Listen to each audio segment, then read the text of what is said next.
Ever tried to sneeze with your eyes open? It's nearly impossible. But why is that? Let's dive into the science behind this quirky phenomenon. When you sneeze, it's a powerful reflex designed to expel irritants from your nose. This reflex involves several muscles in your body, including your eyelid muscles, which contract involuntarily.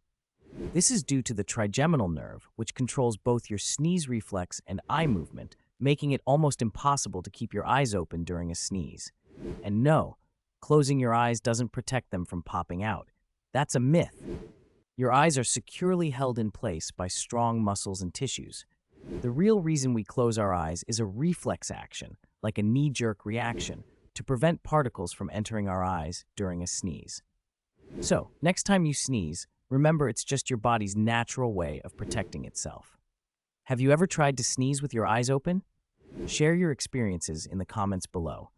Let's uncover more fun facts about our amazing bodies together.